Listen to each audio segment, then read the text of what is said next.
Hello, everyone. This is another collaboration episode with Pekingology and Baiguan Newsletters. I am your host, Robert Wu, founder of Baiguan Newsletter and CEO of Biguan Lab. And with me is my co-host, Zicheng Wang of Pekingology.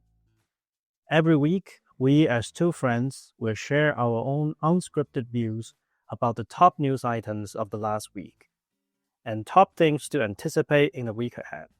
You may access these episodes by subscribing to our newsletters on Substack, or search for either Peking Playbook or Baiguan Radio on your favorite podcasting apps. Now, without further ado, let's begin today's episode.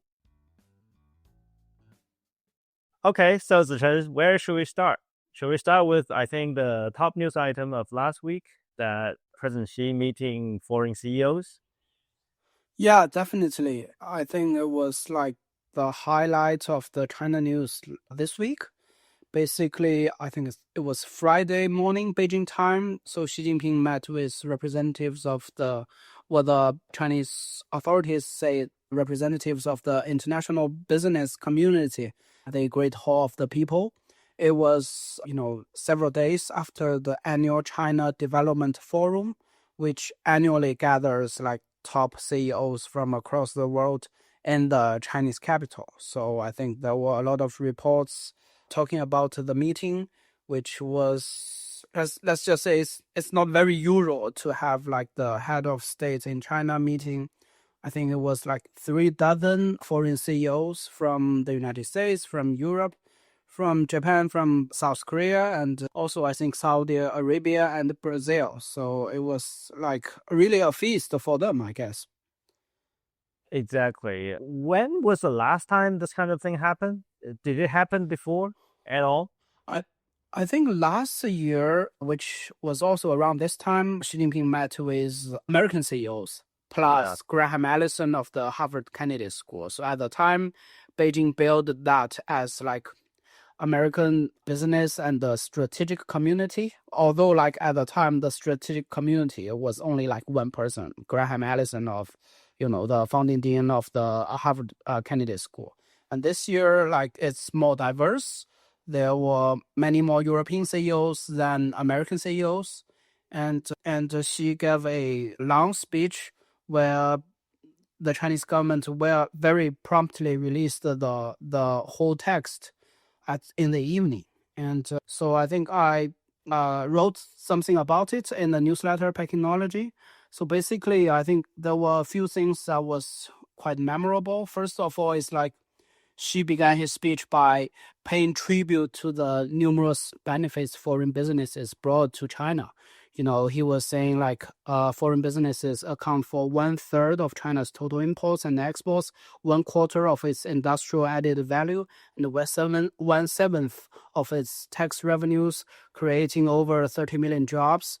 And he characterized, foreign businesses as important participants in the Chinese modernization drive and China's reform, opening up, and innovation, and in its interconnectivity with the world, and integration into economic globalization. I'm sure those words were like music to the ears of the CEOs. And she also made the point to say, quote, "Here I would like to express my sincere gratitude to all the foreign businesses that have participated in and supported China's development." I mean, you and I both know, and everyone knows, like the past several years for foreign businesses in China have some difficulties, and so she was apparently trying to make an effort to help them restore their confidence and try to persuade them to continue investing and expand their investments in China. What were you thinking about, the event? Yeah, I think, as you said, it's music to ears, but I'm still a little bit not so optimistic about foreign business just regaining their confidence just because of this. And I don't think it's just about politics or policies. I don't think there was a big pivot away from foreign business in the policy perspective that much. But this is a very complicated question because it has also involved the competitiveness of foreign businesses. If you think about, like, say, auto sector, that's a very important sector, right? And that's where foreign businesses used to play an outsized dominant role in China, right? If you think about the German automakers, the Japanese and Americans, now all these automakers were just kind of almost defeated by the Chinese automakers, the EV makers, right? If you look at even luxury cars like Porsche from Germany, Porsche was just having 30 or 40, even 50% down every month for many months now. And I think it's just diminishing to the stage where, it might just one day go extinct in China. And that's a big sector, right? The whole auto sector. And it's kind of symbolic of the overall problems that foreign businesses are facing right now. And it's very much organic problem. And it's not something that policies can or should deal with, right? So I don't know. I think the overall sentiment afterwards will not be substantially changed unless some foreign businesses can stay competitive in their sectors and be more competitive. That's my angle. I see. I think when it comes to, for example, foreign investment in China, the competitiveness, the business performance, and the prospect of multinational corporations in China, I think if you look at the Western perspective, they overwhelmingly focus on the policy side, which is basically the sort of obstacles and discriminations that these multinationals suffer in China. And let's not sugarcoat it. Discriminations and access obstacles, they do exist, and even Xi Jinping admitted to that. For example, he said the Chinese government would make sure that the foreign businesses, if their products are manufactured in China, they would be involved in the government procurement.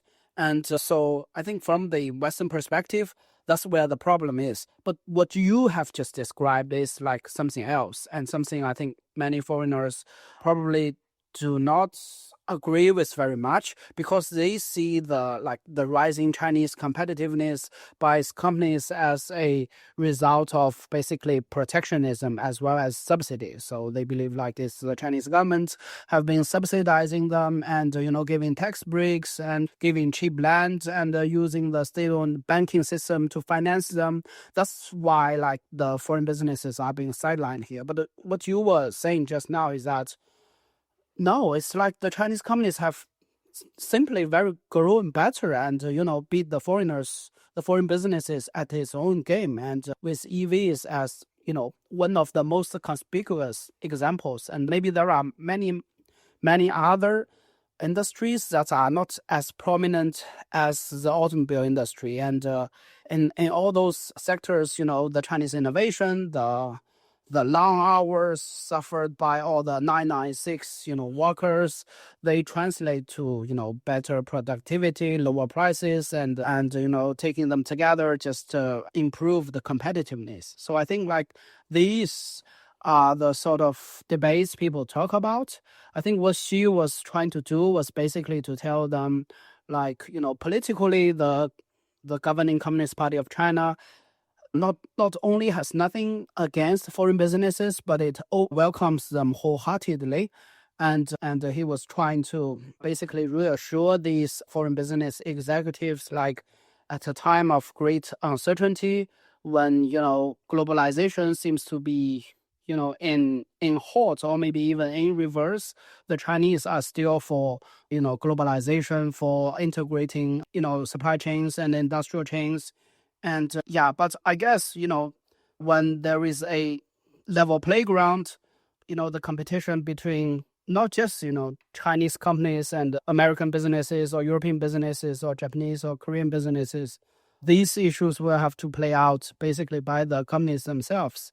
And I think there are still many actions promised by Xi, and the foreign business communities are just going to see, if they are going to be implemented, and how soon they will be implemented, and, to what granular level will they see the benefits from the policy support. Yeah. Yeah, I mean, again, I think it's very complicated because sometimes it just works in different ways. I will take one example: the Western consulting companies, like McKinsey, BCG, Bain, all these top consulting companies. Actually, for the last many years, these consulting companies are providing services to many of the Chinese government agencies, and there's no problem about that.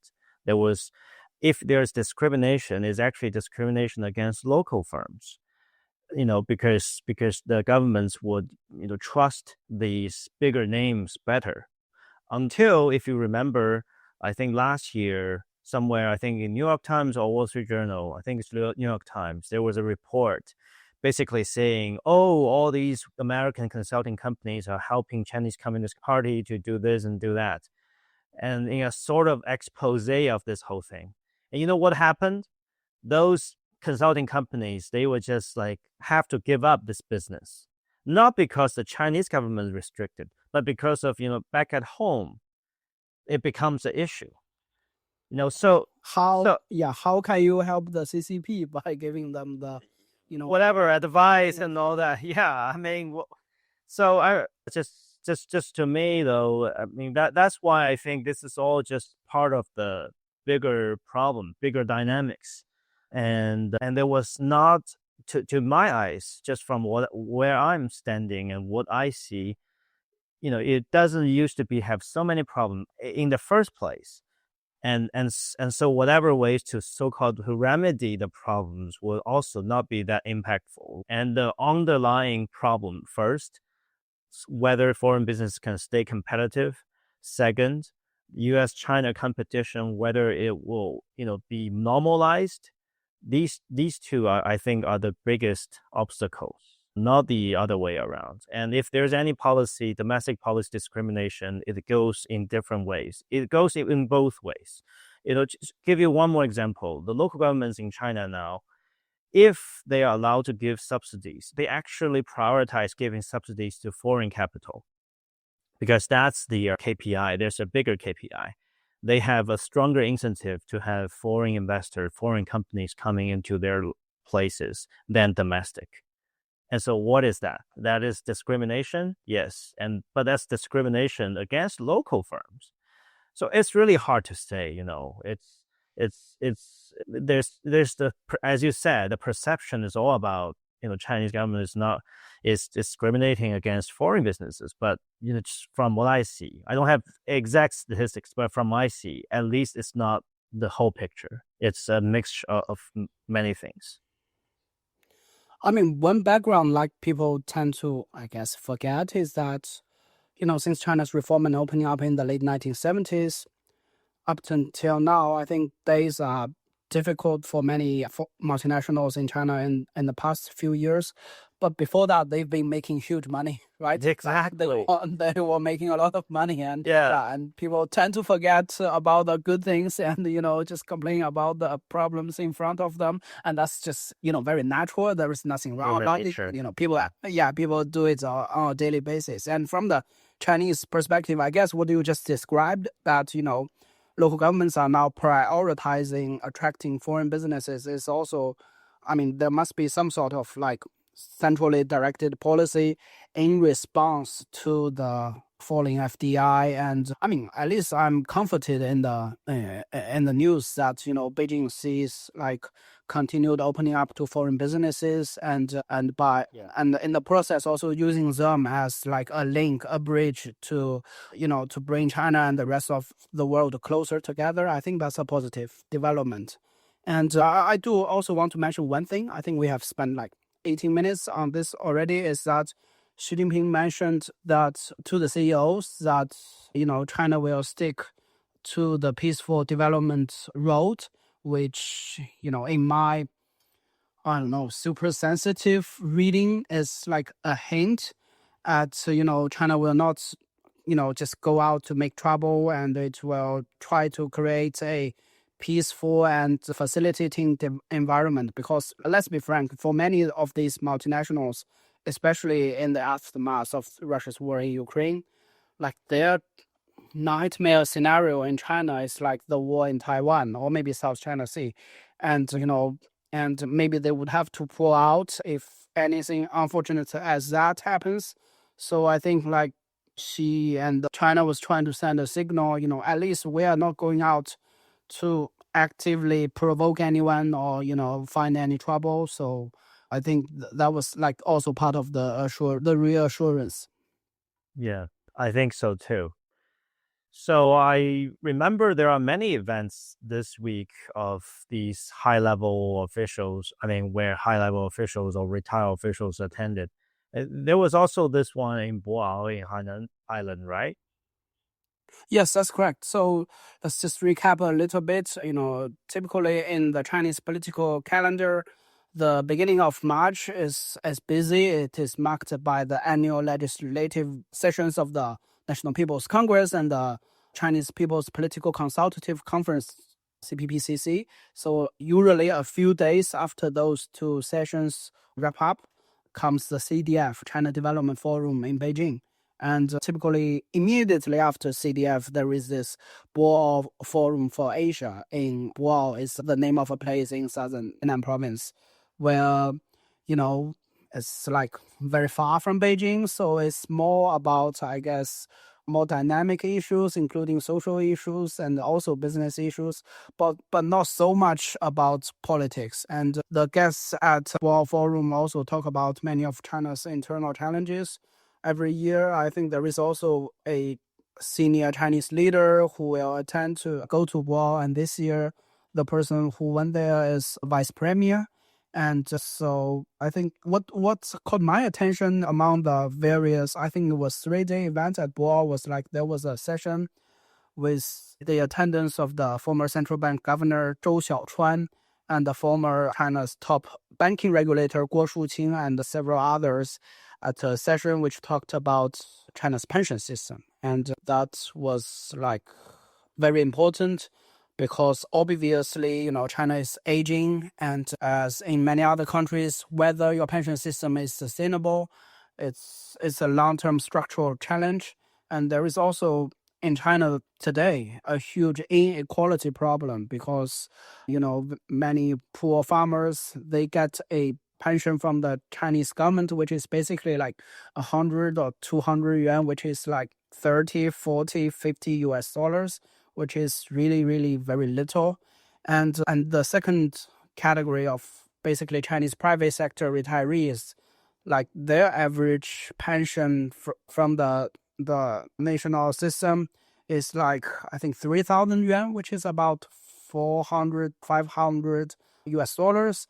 And then, in China, people talk about this discrimination against these two groups is based upon the fact that retired Chinese government workers would have a much larger pension, typically, I think, like 6,000 yuan. So that would be like 900 US dollars.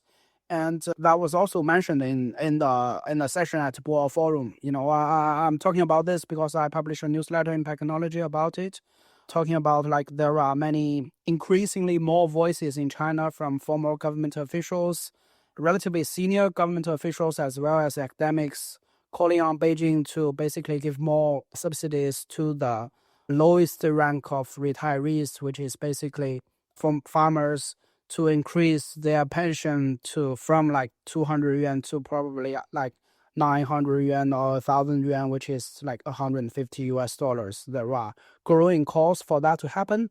And people are talking about it, including, former vice ministers and former ministers and David Daohui Li at Tsinghua University. So I think that discussion is not going to end, and we will see more voices in that direction. Yeah, I think there are just increasingly more similar voices everywhere ever since I think even before the central government started this pivot towards boosting consumption and boosting income for the people. I think, I always have this hope that if China can have the similar level of energy and drive to invest in human capital and in people, then the same kind of energy that they did on the infrastructures, all these railways and bridges and buildings, and they shift some of that and even most of that into investing in people, we might be able to get this the kind of foundational model change in our economic development. So I'm very hopeful for that. Yeah, so just as you said, it was not just an equality issue, as I mentioned, it's also a completely different remodeling of the development path. Yeah. Because as everyone knows, and what the Chinese authorities admit is that the fundamental challenge to China's sustainable economic growth is the lack of domestic consumption, which is like basically the households don't want to spend money. And like one key reason for that is that they don't have enough money to spend. And so, basically giving more subsidies to very low income people is a way to transfer income and as a means to potentially stimulate consumption to boost domestic demand, which will make the Chinese economy more healthy other than just relying on, infrastructure and the real estate development, as you just mentioned. Yeah. So I think there's another piece of news which is not directly linked to China, but I think it has some implications. Is what happening in the U.S. when this week Trump finally announced the tariff on automobiles across the world and especially on Mexico and Canada. It's a 25% tariff on any autos or any auto parts that are made beyond United States, right? So only if you are purely made in the US or mostly made in US, you will not be affected. And that's why actually for one day, if you see the stock prices of say Ford, General Motors, they actually crash a little bit because a lot of their manufacturing happened in Mexico and other countries. While for one day, Tesla was actually kind of surging in the stocks because most of them are actually made in the US, although some parts are made overseas. And the reason I want to mention this is because although this is actually have minimal impact on China because China don't export that many, even I think almost no automobiles to the US. It's hurting, South Korean producers, Japanese producers. And I saw statistics that maybe it will have like close to 1% GDP impact on Japanese economy. So it's not linked that much to China, but indirectly, it's really becoming more just increasingly remarkable to me that this administration is not locked in this kind of U.S. China competition thing. They don't seem to think that's like the number one priority to me. I think their number one priority is very clear. It's about you know moving manufacturing, moving investment inside U.S. and whatever form it takes. It doesn't matter who is their friend or enemy, doesn't matter. Just do it. And so I mean, that's because, a few months ago, a few weeks ago, some people would say that, okay, Trump was going to settle the thing in Ukraine and settle the thing in Gaza. And then they would just like double down on kind of restricting China, competing with China. But I don't think I mean, increasingly, it's just becoming impossible. I mean, it's just not something that they think is worth so much. I think it's just. I think it's more about really about in their words, make America great again, and they are doing it, and they're doing it with really harsh tactics.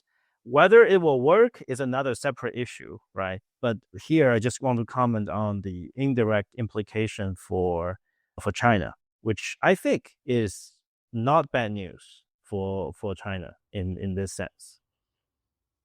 What do you mean, like not bad news? I mean, it's just not like going to be a targeted kind of. I mean, like during the Biden administration, it seems like the whole weight of the U.S. as well as the alliances was put against set against China, and it created a kind of very adversarial environment where China also overreacted.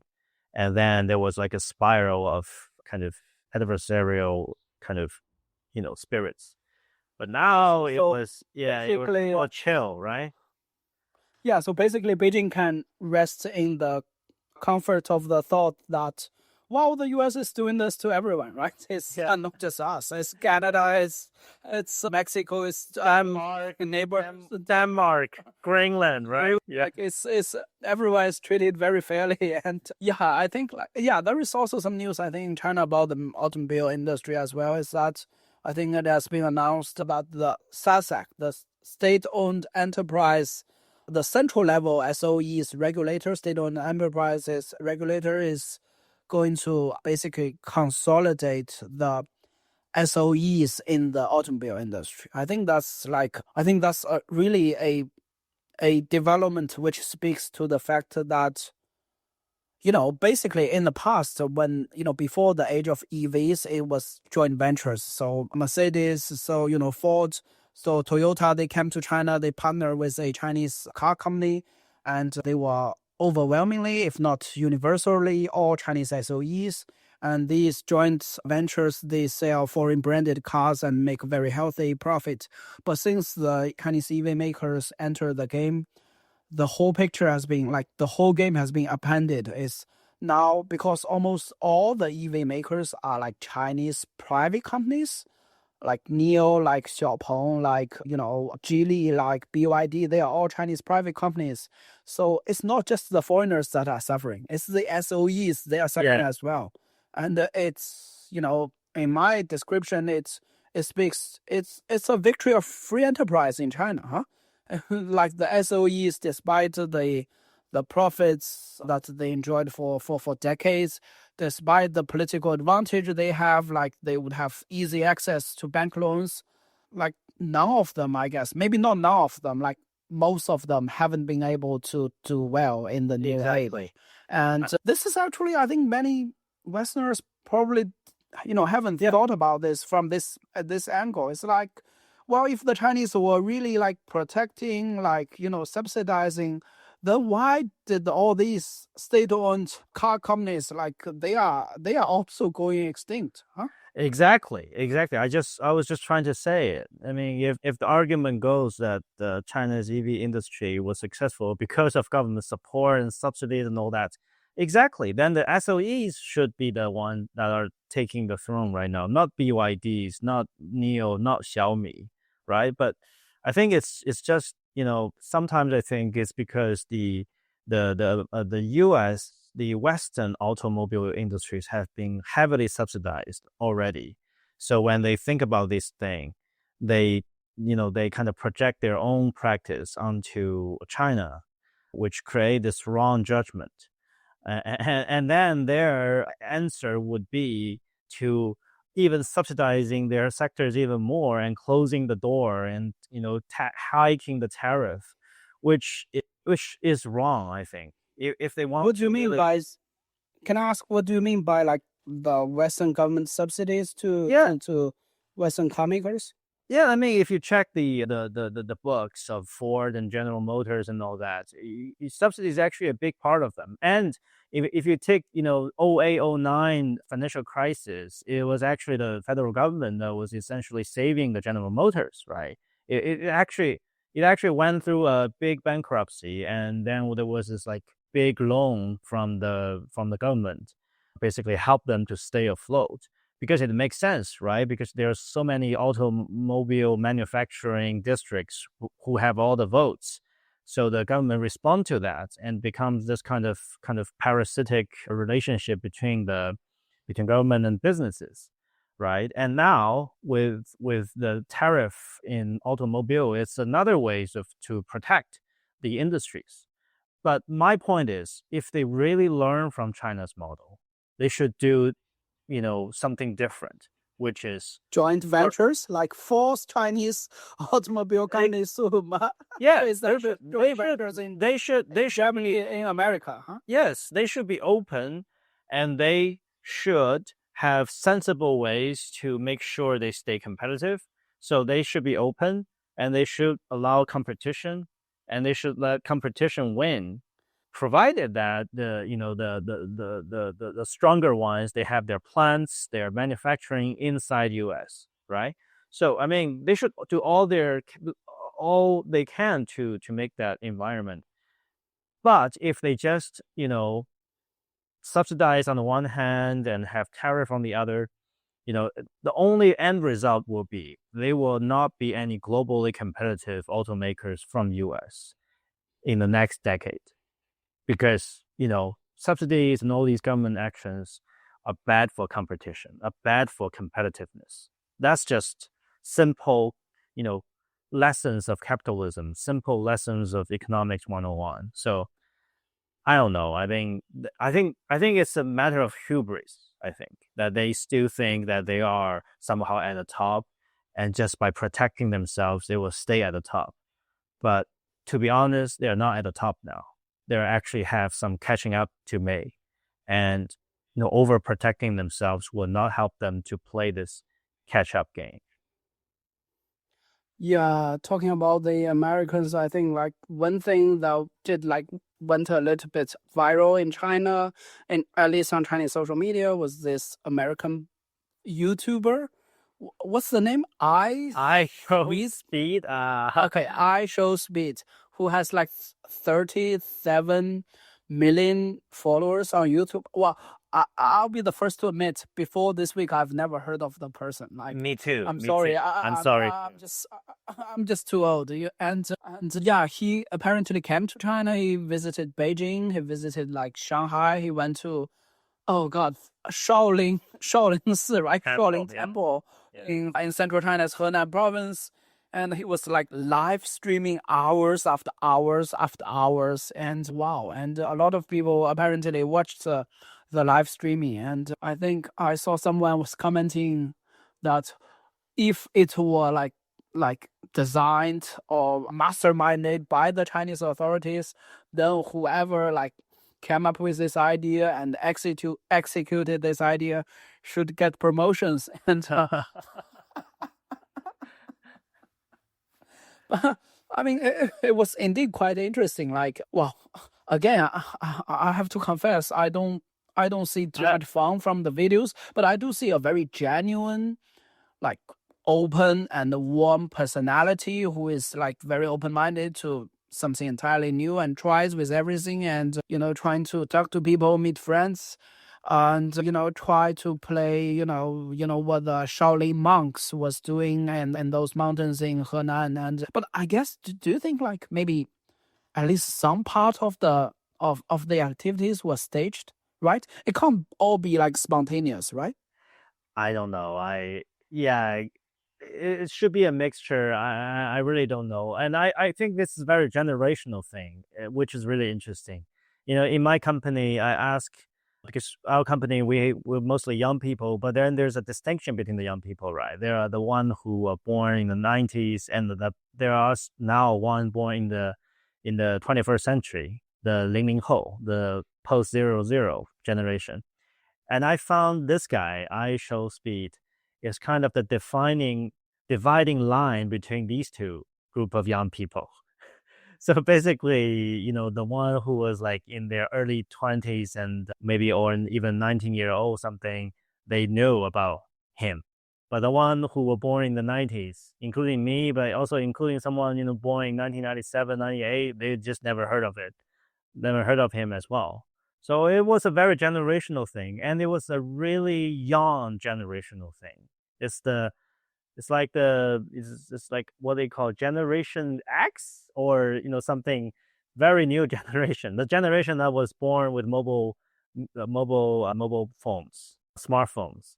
They seem to be, this guy seems to be a superstar, and I think it's great. It's great. It's like planting a seeds in the younger generations in both of our countries, that actually, both there we were maybe more over demonized, and then both our sides, right? Because as American people come to China, and for the Chinese people to see, and also for the American people to see what is going on in China, right? So as you said, what he did was actually way more effective than a lot of these state-run or whatever kind of programs at facilitating cross-border understanding.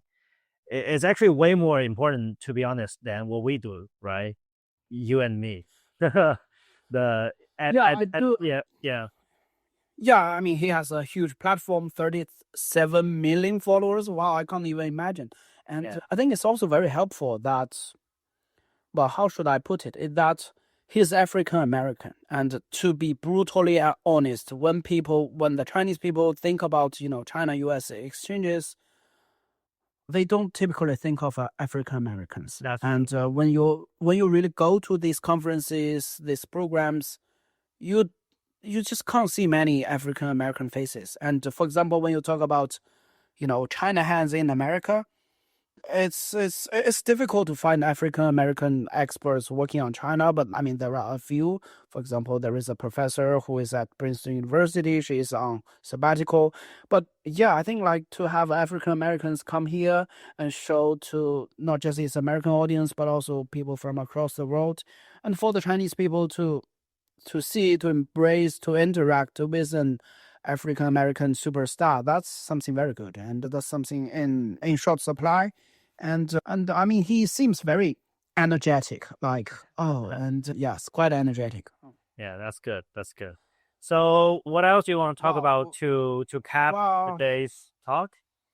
Wow, it's now almost 40 minutes. Huh? I think Yeah. I also just put out a newsletter in Technology, which is basically an excerpt from a new book by Zhou Bo, who goes by Paul, I guess, and he's currently a scholar at Tsinghua University, CISS think tank. He was a retired senior colonel, and he just basically, put together his essays and op-eds together and published it with an introduction.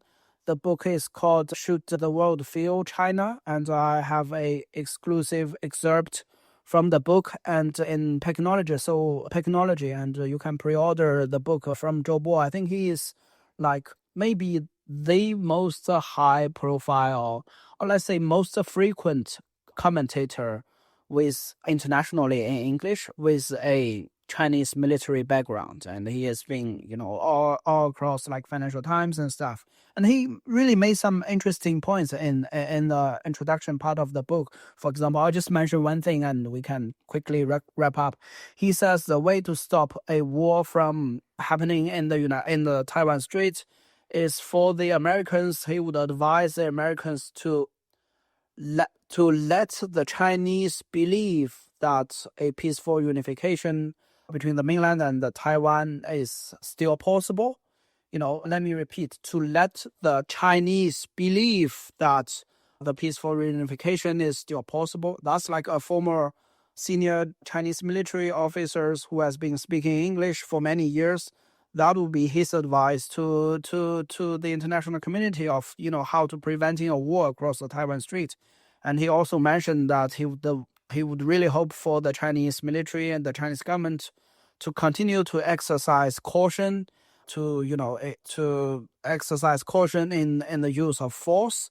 He would want the Chinese to wave goodbye to its self-identified victimhood, because apparently the central of humiliation thing in China still runs very deep, and many people still feel like, oh, it's like China is a victim. But, as Zhou Bo and many other wiser minds have said, no, China should get rid of that, because that thinking will only translate to more nationalism, to, isolationism. China should be confident and really confident, to not perceive itself as, being besieged by being a very weak power. It should hold its head high and just see the world from as a equal member of the international community. That would translate to more openness, to more tolerance. Yeah, that's the thing I want to talk about. Yeah, that's so good. That's good. So good. Great. Okay, so that's it for this week. And so thank you. Yeah, so this is recorded on Saturday night, 29th of March. Yeah, bye-bye. Great.